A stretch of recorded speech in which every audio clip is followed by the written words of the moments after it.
오늘 본문의 말씀을 통해서 지혜로운 자의 아름다운 삶의 모습이라는 제목으로 말씀을 나누도록 하겠습니다. 명절 잘 보내셨습니까? 아직 이렇게 젊고 눈다고 피곤하셔서 못 오신 분도 있는 것 같은데 건강 유의하시고 또 명절 가운데에서도 주의 은혜와 사랑이 우리 믿음의 성도들 가운데 가정 가운데 임하게 된 줄 믿습니다. 오늘 본문은 또 잠언 말씀을 계속해서 말씀을 나누도록 합니다. 우리 사회는 돈 중심 또 자본 중심으로 사회가 흘러가는 것을 보게 되지요.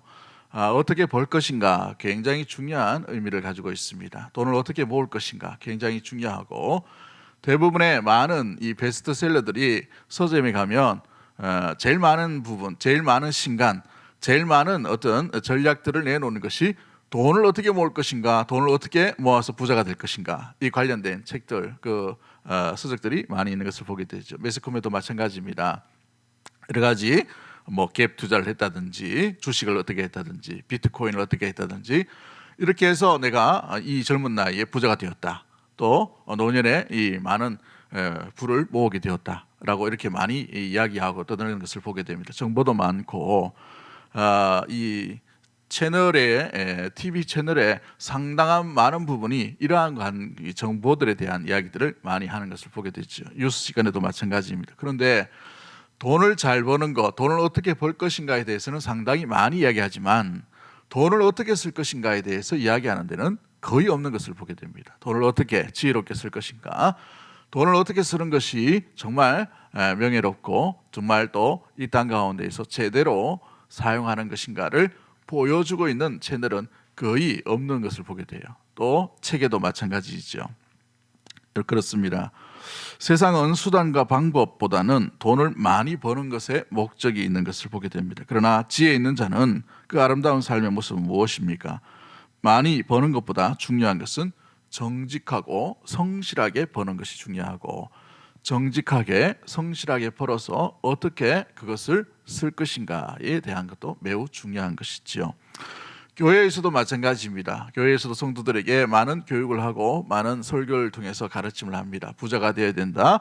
이 땅 가운데에서 뭔가 성공하는 삶을 살라라고 많이 합니다만은 성공한 삶이 뭔가 어떻게 돈을 사용할 건가, 어떻게 부를 또 무엇보다도 그것을 쓸 것인가, 사용하는 방법, 사용하는 모습에 대해서는 잘 가르치지 않는 것을 보게 되죠. 우리도 마찬가지입니다. 명절 때 아이들이 모이면 친척들에게 또 손주나 또 조카들에게 돈을 이렇게 나눠줍니다. 얼마를 주고 몇만을 주기도 하고 10만을 주기도 하죠.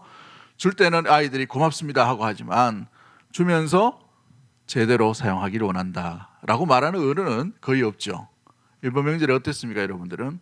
돈을 이 아이들에게 또 손주들에게 나눠주면서 표정 보니까 돈을 안 주신 것 같은데 아이들이 기대하는 것은 그 하나밖에 없어요.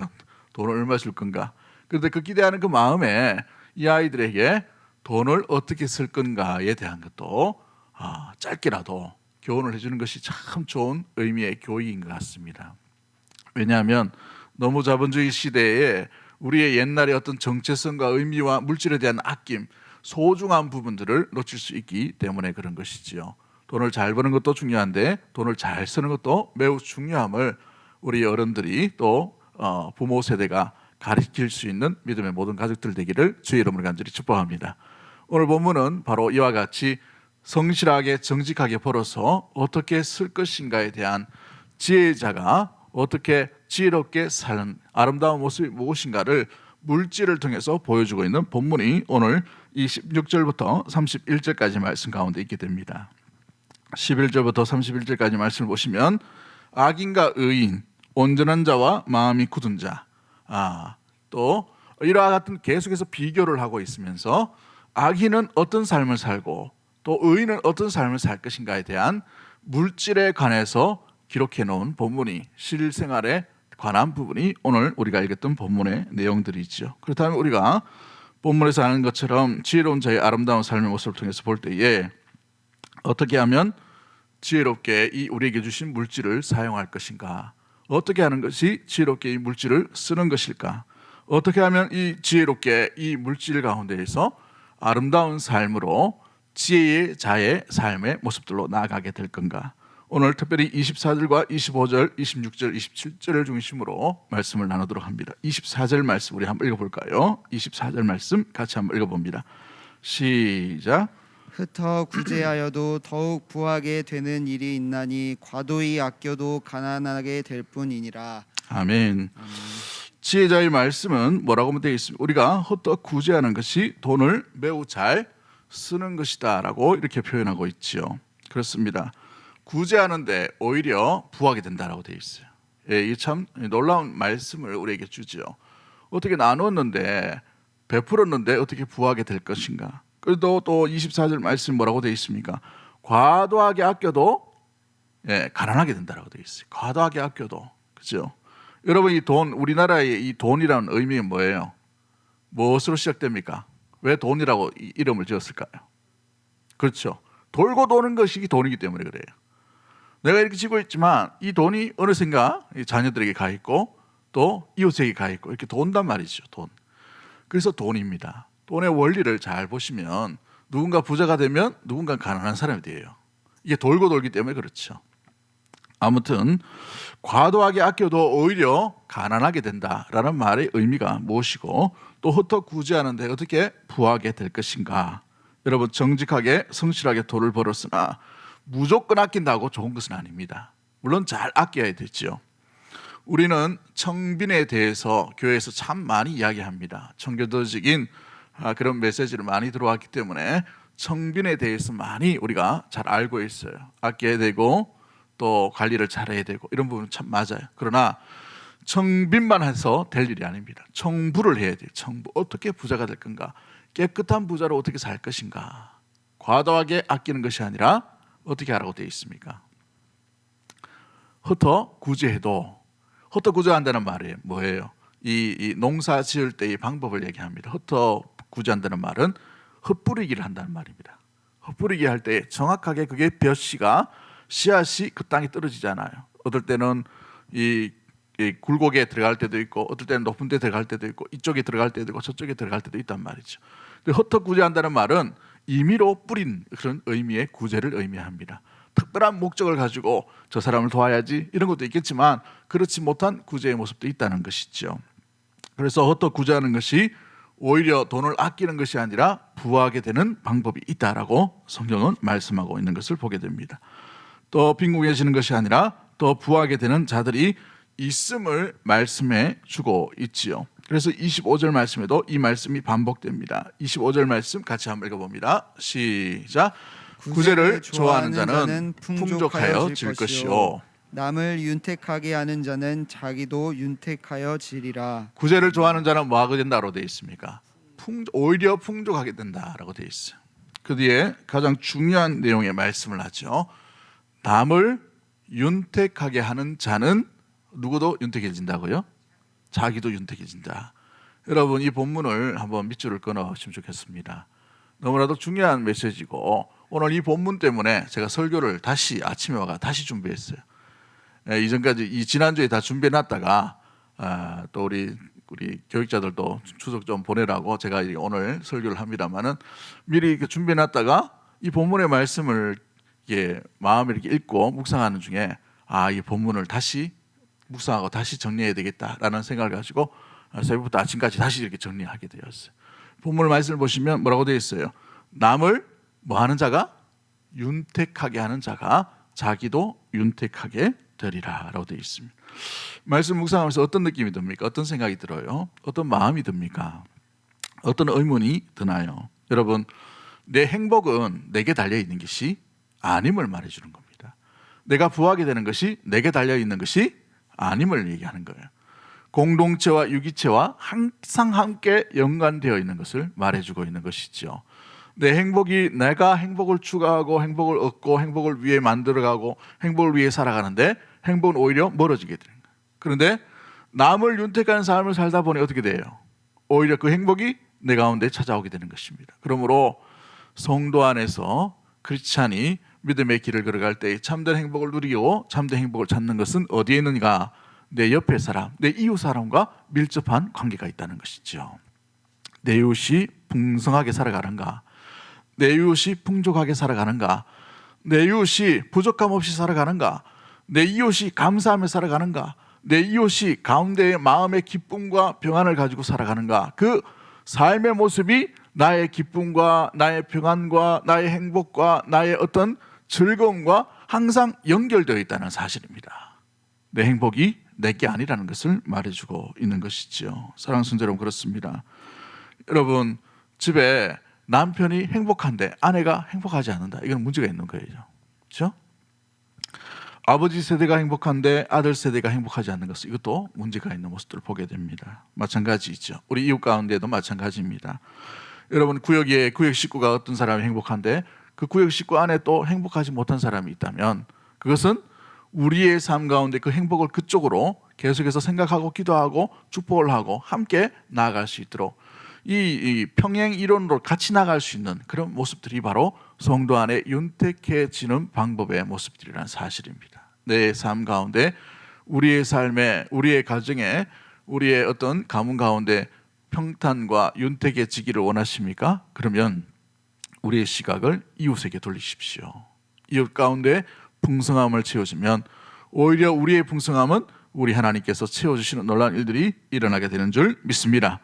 그래서 26절 말씀이 또 이렇게 말하죠. 26절 말씀 같이 봅니다. 시작.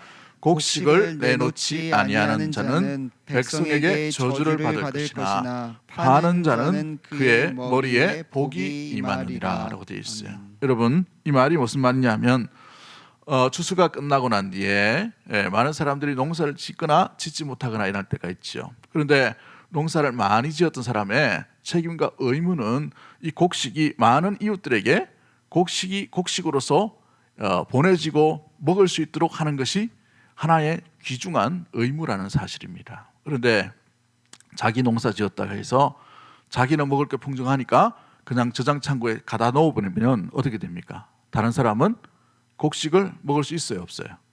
없게 되죠. 정당한 거래, 정당한 어떤 경제 활동으로 인하여 그 곡식이 다른 사람들에게 흘러갈 수 있도록 해야 하는 것이 바로 이 곡식을 만들고 짓는 생산자의 의무라는 것을 말해주고 있습니다. 그런데 내 것이 풍성하다고 해서 내 곡식간을 문을 잠가버린다든지 막아버린다든지 흘러보내지 않으면 어떻게 됩니까? 꼭 이웃은 그 곡식을 먹지 못함으로 말미암아 배가 고프거나 또 원망하거나 또 굶주린 자가 일어날 수 있기 때문에 이것을 반드시 파는 목적으로 내놓아야 된다는 것입니다. 물론 손해보라는 말이 아니에요. 정당한 이윤을 가지고 내놓아야 된다는 것이죠. 그런데 이 파는 이윤, 이 경제적인 활동으로 인하여서 뭐라고 있습니까? 26절 말씀 하반절에 그의 머리에 뭐가 임한다고요? 복이 임한다고 돼요.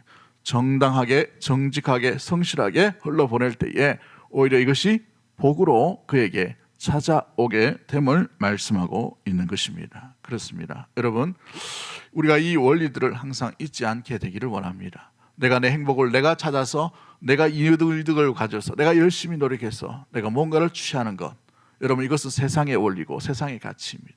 우리는 여기서 벗어나서 우리의 행복을 위해 살아가는 것이 아니라 이웃의 윤택함을 위해 채워줄 때에 그 우리의 윤택함은 하나님께서 또 다른 이들을 통해서 채워주심에 아름다운 그 원리들을 항상 잊지 않고 이웃의 윤택함을 위해 살아갈 수 있는 존재, 그것이 성도요 교회의 아름다운 모습인 것이지요. 마찬가지입니다. 여러분, 그렇습니다. 나의 행복만을 위해 살아가지 말고 이웃의 윤택함을 위해 살아갈 수 있는 믿음의 모든 가족들이 되기를 주의 이름으로 간절히 축복합니다. 우리가 뭔가 열심히 해서 얻어서 우리끼리 잘 먹고 잘 살고, 어찌 보면 이게 이찰적인 그런 마음 가운데 있지요. 근데 여기서 머물면 안 돼요. 믿음의 사람, 성도는 어떻게 버느냐, 이것도 매우 중요합니다만은 어떻게 쓸 것이냐, 어떻게 흘러보낼 것인가, 여기에 대한 계획과 고민을 하지 않으면 여러분, 이것은 물질이 내 안에서 흘러가지 못함으로 머리에 복이 임하는 길을 막게 되는 것을 보게 됩니다. 여러분, 이웃을 위해 많은 것들을 섬기고 일하는 사람들은 막지 마세요. 잘 섬기면 그게 어디로 돌아갑니까? 결국은 그의 머리로 돌아감을 오늘 이 잠언 11장 24절과 25절 말씀 가운데에 우리에게 주고 있는 모습들을 가게 되지요. 부산에 있을 때에 많은 우리 선배 목사님들이 여러 가지 이야기를 하더라고요. 부산은 전국에서 두 번째 큰 교회니까 이 성도들도 부자도 많고 가난한 자도 많고, 그래서 잔뜩 기대하고 제가 갔어요. 오늘 기대했는지 모르겠지만 대구에서는 워낙 좀 가난한 동네에 있었기 때문에 이 부자 이 해운대 이런 바닷가 이런 생각을 했어요. 그런데 처음 가서 맡은 교구가 제일 가난한 교구더라고. 어떻게 세상에 이렇게 가난한 교구가 있나 싶을 정도로 제가 그 교회의 눈물 자국의 교구라고 생각했어요. 한 300세대 정도 되는데 세상에 공동 화장실이 있더라고요. 공동 화장실. 이런 공동 화장실 옛날에나 70년대나 80년대 초반에나 있었던 그 공동 화장실. 마당이 있고 공동 화장실 바깥에 2개 있는데 남자, 여자 이렇게 있어요. 퍼세식이죠. 그게 안에는 시멘트가 없어가지고 이게 비가 오면 항상 진흙이 진흙 구덩이가 되고 이런 집이었어요. 어떤 집은 계단 올라가는데 계단 올라가는 그 집을 계단 뒤편을 막아가지고 거기 방을 만들어 놨는데 2사람만 딱 누우면 사람이 못 들어가요. 그 집 신방하러 갔는데 남자분이 보통 목사가 오면 보통 일어나서 목사님 오셨습니까? 이렇게 인사하잖아요. 그죠? 보통이 다른 사람 손님이 오더라도 그렇게 하는데 일어나지 않고 비스듬히 기대어가지고 목사님 오셨습니까? 이렇게 하더라고. 처음에는 몰랐습니다. 딱 들어가서 보니까 그분이 다리가 한쪽이 없는 거예요. 누워 있는데 부인이 목사님하고 그 남편분 2분만 신방 예배 드리라고 부인이 나오더라고요. 뒤에서 서서 이렇게 예배 드리고. 얼마나 가슴이 아픈지, 야, 이렇게 화장실도 없는 집, 이런 집도 있구나. 그러면서 느낀 게 뭐냐면 이 교구 안에 부자도 분명히 있을 거고 또 가난한 사람들이 이렇게 많은데 부자들이 좀 가난한 사람들 좀 도왔으면 좋겠다 이런 생각이 들었어요. 근데 강제로 뺏어서 이렇게 줄 수 있어요, 없어요? 이건 공산주의입니다. 이거는 이 위험한 사상이에요. 자원해서 해야 돼요. 자원해서. 자원하는 마음, 기쁨으로 자원하는 그 기쁨, 이걸 잃어버리면 우리가 아주 굳어지는 모습들을 보게 되게 되죠. 그래서 기쁨으로 섬길 수 있는 섬김의 그 내역의 어떤 헌금을 이렇게 하나 만들어 놨어요. 교구 안에서. 그 교구는 이 교회로 시스템이 돌아가기 때문에 구제비 또 좋고 선교비도 좋고 어떤 도울 수 있는 그런 마음껏, 저는 그래서 이제 그 교구 안에서는 성령의 네트워크 사역이라고 이렇게 얘기했어요. 돈 좀 있는 사람이 기쁨으로 감사함으로 가난한 사람들을 이웃을 도울 수 있도록. 그런데 2년 정도 교구 섬기면서 이게 너무나도 활발하게 잘 되었어요. 어떤 이들이 200만 원을 들고 와가지고 목사님 가난한 사람 좀 도와주세요 이렇게 하면 그걸 가지고 그 사람들에게 어떨 때는 남편이 갑자기 돌아가셔버린 그런 가정에 전셋집 월세 구할 그게 없어가지고 그 집에 몰래 갖다 주고, 또 어떤 성도들이 사랑방에서 또 이 구역에서 그것을 알고 또 그 사랑방이 지원해주고 그 교우가 또 서로 도와주는, 너무너무 잘 되어서 지금도 그 성도들이 그 일들을 추억하고 감사히 하고 있어요. 그런 일은 자기들이 신앙생활하면서 처음 있는 일이었어요. 어느 가정이 2천만 원을 들고 왔습니다. 1,000만 원을 들고 왔어요. 1,000만 원을 들고 왔는데 그 교구 회장을 통해서 가져왔는데 그 회장이 그 교구와 그 식구들 정말 필요한 딱 1,000만 원이 필요한 그 가정이 있었습니다. 몇 달 동안 제대로 음식도 잘 못 먹는 그 가정에 자기의 젊은 날에 일했던 퇴직금을 그걸 가져왔더라고요. 가져오면서 도와주는 거죠. 이름 없이 빚도 없이 이름 밝히지 말라고 그렇게 하더라고요. 그래서 그대로 정인 놔두고 확인도 시켜주고 이렇게 해서 나눠주었습니다. 이름 안 밝혔어요. 근데 이런 일들이 자기들이 그 일에 협력을 하고 자기들이 그 일에 참여하고 자기들이 눈으로 현장을 보니까 내 돈이 내 게 아니구나라는 생각을 하게 되고, 내 이 소중한 돈이 하나님 앞에 붙들려서 쓰임받을 때 얼마나 귀중하게 쓰임받는가 하는 것을 그 스스로 깨닫게 되는 것이죠. 아무나 도울 수 있는 것이 아닙니다. 현장을 봐야 되는 것이죠. 여러분, 물질이 내가 벌어서 내가 땀 흘려서 번 것처럼 보이지만 여러분, 하나님께서 건강 주셔야만 그 벌 수 있는 거예요. 그 상황으로 하나님께서 맡겨주셔야 벌 수 있는 것입니다.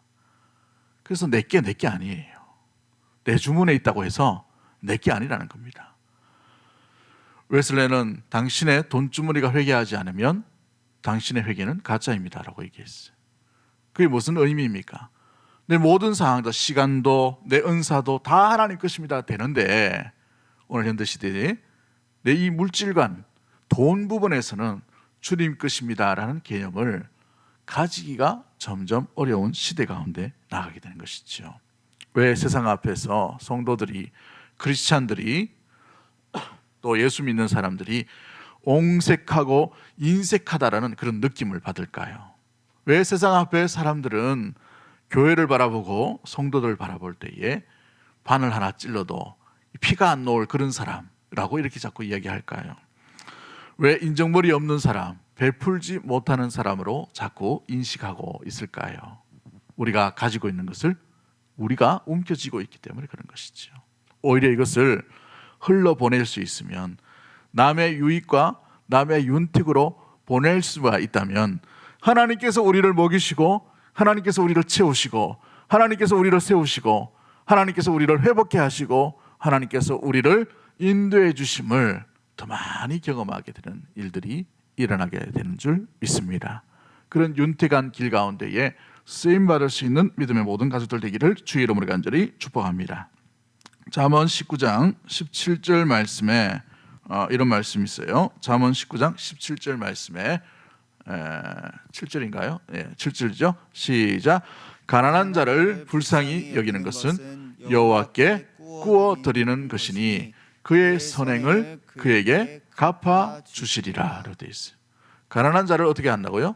구워 주는 것이 그의 선행을 누가 갚아 준다고 되어 있습니까? 하나님께서 갚아 주신다고 되어 있습니다. 하나님께서 갚으시는 이런 놀라운 일들이 우리 믿음의 성도와 가정과 교회 가운데 많이 일어나게 되기를 주의 이름으로 간절히 축복합니다. 수도권의 어느 교회가 지역 가운데에서 갑자기 너무나도 이렇게 위기 가운데 있는 그런 교회를 알게 되었어요. 월세를 내지 못해서 그 건물이 넘어가게 되는 일들이 일어나게 되었다고 합니다. 이자를 못 내가지고, 그죠? 근데 이제 그 교회도 그렇게 형편이 좋은 교회가 아니에요. 근데 고민하고 있다가 1년간의 재정이 좀 하나님께서 넉넉하게 주신 그 재정을 가지고 구제를 하고 또 선교를 하고 도와야 될 것을 찾다가 그 교회의 사정을 듣게 되었어요. 근데 그 교회에 공동의회를 해서 그 교회로 그 물질을 보내기로 했답니다. 몇 년 전 이야기입니다. 근데 그 교회에서는 깜짝 놀란 거죠. 그 교회랑 친하지도 않아요. 그 목사님과 친하지도 않은 교회입니다. 여러분, 왜 어떻게 이렇게 이런 일들이 교회 대 교회, 교회 대 사회 이렇게 일어날 수 있을까요? 물질이 내게 주어져 있다 하더라도 내 것이 아니라 이 물질로 인하여서 하나님께서 세상 가운데 하나님 되심을 드러내는 놀라운 방편이 될 수 있음을 고백하는 자만이 이것을 나눌 수가 있게 됩니다. 그런 성도들이 모일 때에 이와 같은 일들이 일어나게 되지요. 마음 가운데 그것이 불편하면 어떻게 될까요? 그런 어떤 도움을 한다 하더라도 마음 가운데 평안과 즐거움을 빼앗겨 버릴 수가 있어요. 그런데 그 성도와 그 교회가 기쁨을 가지고 언제든지 갚아라 라고 하면서 무이자로 그냥 이렇게 하게 되었어요. 참 감사하죠. 그냥 주면 좋은데 그 교회도 그런 형편은 안 돼요. 근데 그게 어디예요? 얼마나 감사한 일입니까? 그렇죠? 여러분, 그렇습니다. 가난한 자를 불쌍히 여기는 것은 여호와께 구워 드리는 것이니 그의 선행을 우리 하나님께서 갚으신다라고 되어 있습니다. 여러분, 이 추석에 또 가족끼리 모이다 보면 가족들 중에 형편이 좋은 사람도 있을 것이고 형편이 또 어려운 사람이 있을 것입니다.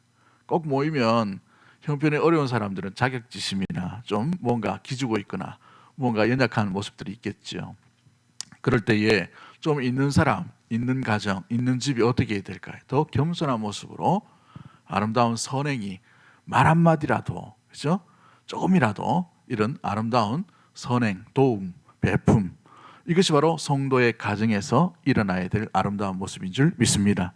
또한 우리 가정과 교회가 나아가야 될 모습이지요. 하나님께서 무엇보다도 그 선행 가운데 갚으시는 놀라운 일들 가운데에 하나님께서 살아계심과 하나님께서 일하고 계심과 하나님께서 보고 계심과 이 모든 물질의 주인이 하나님이심을 고백할 수 있는 놀라운 경험들이 저와 여러분 가운데 일어나게 되기를 주의 이름으로 간절히 축복합니다.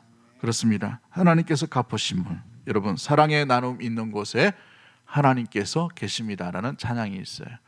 그런데 제가 좀 더 붙여서 말씀을 준비하다가 이런 고백을 하게 되었어요. 사랑의 나눔 있는 곳에 그 풍성한 나눔의 체험은 하나님께서 다시 하십니다 라고 되어 있어요. 여러분 이런 마음이 들더라고요. 어찌 보면 나누는 것들을 그 빈자리가 있을 수 있죠. 사랑으로 나눴는데 베풀었는데 비어 있잖아요. 100만 원이 있는데 100만 원을 가지고 50만 원을 나누었어요. 50만 원의 빈자리가 있단 말이죠. 그렇죠? 그런데 그 빈자리를 하나님께서 또 다른 사랑의 나눔으로 인하여서 채워가시는 일들이 일어나게 되는 것이죠. 여러분 마찬가지입니다. 내가 5만 원 있다고 걱정하지 말고 이 5만 원을 주신 하나님에 대해서 감사하며 이 5만 원을 주심을 인하여서 내 생활들 여기에 뭐 지장이 없다면 어떻게 나눌까? 어떻게 베풀까? 어떻게 이것을 긍휼의 아름다운 모습들로 흘러보낼까? 이걸 고민하고 생각할 수 있는 믿음의 모든 가족들 되기를 주의 이름으로 간절히 축복합니다. 신대원 때 제가 몇 번 간증을 했습니다마는 인천에서 교육전사로 사역할 때 65만 원을 받았습니다. 65만 원. 그 당시로는 65만 원이 굉장히 큰 돈이었어요. 교육전사에게. 그래서 11조 떼고 감사한금 떼고 선교예물 떼고 어머니한테 또 11조 보내고 이렇게 해서 다 남으니까 뭐 얼마 안 되었어요. 그래서 그 중에 또 나눠 가지고 5만 원을 딱 떼 가지고 제 주머니 항상 봉투 안에 이렇게 넣어놨어요. 넣어놓고 난 뒤에 65만 원, 다른 교육자들은 50만 원 받고 45만 원 받는 교육자도 많고 그래서 여유가 없잖아요. 제 옆에 있는 이 친구 중에 하나가 후배입니다만은 책을 안 사는 거예요. 신대원에 들어가면 책 살 일이 굉장히 많습니다. 또 교재도 사야 되고 또 필요한 것들도 자기 공부하려면 또 사야 되는 거 많죠. 도서관에 3권씩밖에 없기 때문에 먼저 안 가면 책을 이제 놓쳐버려요. 그러면 책 구하기 너무 힘들잖아요. 그래서 이 친구 제 후배가 책 안 사는 걸 보고 왜 책을 안 사냐 하니까 형 제가 사역지가 없어가지고 돈이 없어 이렇게 하는 거예요. 그 이야기를 듣고 그 다음날 그 5만 원을 들고 모르게 이렇게 조용하게 이 도서비를 쓰라고 이렇게 주었어요. 근데 이 친구가 이게 너무나도 감동됐나 봐요. 자기는 그런 평생에 그런 일을 처음 경험했던 순간이었다고 합니다. 그 이후에 완전히 생활이 역전돼 가지고 제가 그 친구에게 많은 도움을 받았습니다만은 사랑하는 성도 여러분, 우리가 어떻게 나눌까? 어떻게 베풀까? 어떻게 섬길까? 어떻게 구제할까? 어떻게 긍휼히 일까? 어떻게 하면 주의 사랑을 주의 사랑답게 베풀어 줄까? 이 고민만 하면 참 행복한 고민이 될 것 같습니다. 여러분, 없는데 나누는데, 그죠? 그 없는 것을 하나님께서 채워주시는 거예요. 할렐루야. 하나님께서 채워주시는 그 놀라운 일 비결들을 사랑하는 성도 여러분 발견할 수 있게 되기를 주의 이름으로 간절히 축복합니다. 10억 있을 때 못 나눕니다. 여러분 500만 원, 300만 원 있을 때 나눌 수가 있어요.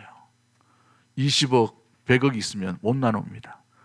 우리 형편 가운데 100만 원 있을 때에 이 나눔의 삶이 있을 때에 비로소 이 나눔 가운데에서 10억을 맡겨도 100억을 맡겨도 1000억을 맡겨도 그죠? 하나님 앞에 아름답게 나눔의 삶을 가지게 될 수가 있는 것이지요. 그렇습니다. 그렇다면 왜 하나님께서는 우리에게 구제하라, 나누라, 베풀라라고 이렇게 말씀을 하고 있는 걸까요? 나누는 사람에게 나누는 가정을, 나누는 교회를 부자로 만들어 주시기 위해 우리에게 나눔의 삶을 살라, 구제하라 이렇게 할까요? 그것은 1차적인 문제가 아닙니다. 1차적인 원인은 바로 하나님 아버지, 그 풍성하신 하나님께서 모든 것을 가지신 진짜 부자가 누구예요? 우리 하나님이시죠. 모든 만물에 주관하신 분이 우리 하나님이신 줄 믿습니다. 그 하나님 아버지께서 누구를 보내주십니까? 모든 것을 가지시고 모든 것의 주인이 되신 예수 그리스도를 이 땅 가운데 보내주셔요. 어떤 모습으로 보내주십니까? 제일 낮은 모습으로, 제일 천한 모습으로 우주의 모든 것을 다 가지신 분이 제일 낮은, 그죠? 스스로 낮아지심으로 이 땅 가운데 오셔서 자기 몸을, 그 존귀하신 그 몸을 우리를 위해 찢기시고 상하게 하시고 우리를 위해 주셨다는 사실이에요. 할렐루야. 그 주신 놀라운 은혜, 그것으로 인하여서 우리는 스스로 낮아지고 스스로 또 드림과 또 섬김과 나눔의 삶이 우리를 부르신 목적 가운데 하나가 된다는 사실을 잊지 않는 믿음의 모든 가족들이 되기를 주의 이름으로 간절히 축복합니다. 그래서 예수님을 만난 자들이 어떤 삶을 살아가게 됩니까? 누가복음 19장 8절 말씀에 예수님을 만난 삭개오가 어떤 변화가 일어납니까? 같이 봅니다. 시작. 삭개오가 서서 주께 여짜오되 주여 보시옵소서. 내 소유의 절반을 가난한 자들에게 주겠사오며 만일 누구의 것을 속여 빼앗은 일이 있으면 내 갑절이나 갚겠나이다. 아멘. 삭개오는 참 지탄받는 사람이었어요. 당시에 세리 공문이었다는 것은 어찌 보면 이 유대인들에게서는 매국노와 같은 것이죠. 또 부당한 이득을 많이 취할 수 있는 자리가 세리의 자리요, 세리장의 자리였습니다. 그런데 예수님을 만나고 난 뒤에 어떻게 됩니까? 그의 삶이 완전히 변화되는 것을 보게 되죠. 그래서 그의 소유를 절반을 나누겠습니다. 부당하게 또 이득을 취한 것은 4배나 갚겠습니다라고 이렇게 변화되는 것을 보게 되죠. 그렇습니다. 이 변화에 있어서 가장 중요한 부분이 자기 돈에 대해서 주인이 누구신가를 기억하고 주인의 마음에 합당하게 주인의 마음의 기쁨으로 그 돈을 사용하는 모습으로 변화되었다는 거예요. 참된 변화가 어디에서 일어납니까? 내가 제일 아끼는 것에 대해서 놓아버림과 하나님께 그 모든 것들이 하나님이 주인 되심을 드림으로 말미암아 이 소유권의 이전이 일어나는 일들이 바로 참된 변화의 모습이죠. 우리의 자존심이 우리의 모든 것을 대변한다 그러면 우리의 자존심의 주인 되신 우리 하나님께 그걸 드려야 돼요. 그렇죠? 우리의 계획이 우리의 것이다라고 다 생각되는 사람은 우리의 계획을 우리 하나님께 그걸 드려야 돼요. 맡겨야 되는 거예요. 맡기지 않은 상태에서 우리는 주님을 결코 따를 수가 없기 때문에 그런 것이죠.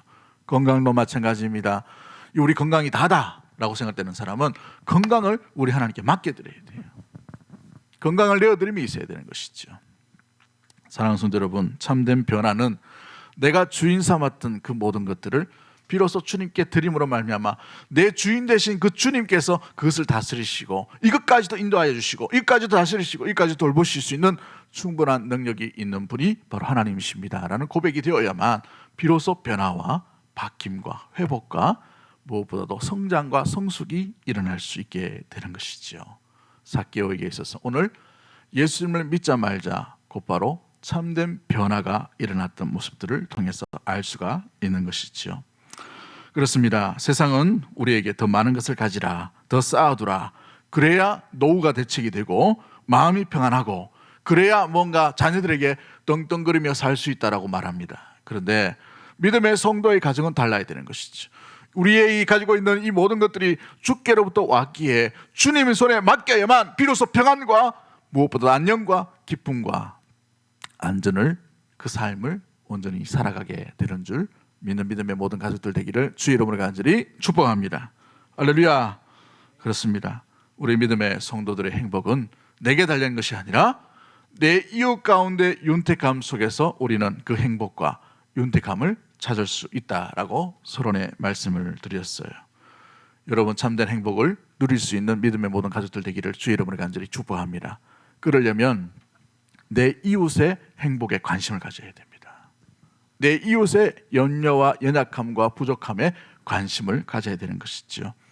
구역 식구들 가운데에 뭔가 부족함으로 말미암아 윤택한 삶을 살지 못한다 할 때에 우리의 마음이 그 부분에 신경을 쓰고 기도를 하고 마음 가운데 마음씀이 일어나야 되는 것이 모습들 가운데 나타나야 되는 것이죠. 여러분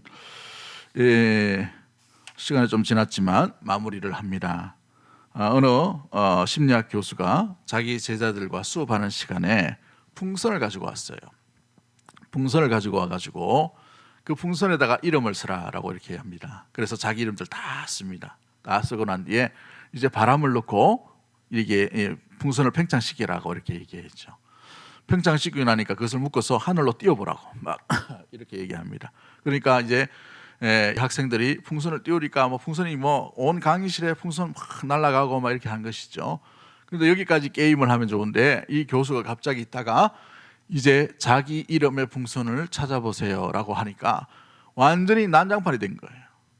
하늘로 띄웠으니까 어떤 게 자기 건지 모르잖아요.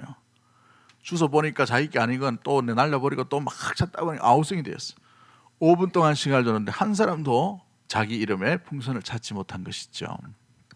그리고 5분 뒤에 교수가 다시 자기의 제자들에게 얘기합니다. 이제는 남의 이름 기록된 걸 찾아서 그 사람에게 전달해 주십시오라고 얘기하니까 5분이 아니라 몇 분 만에 순식간에 이 풍선의 주인을 다 찾아버린 거예요. 그걸 이야기하면서 해밍웨이 법칙이라고 얘기합니다.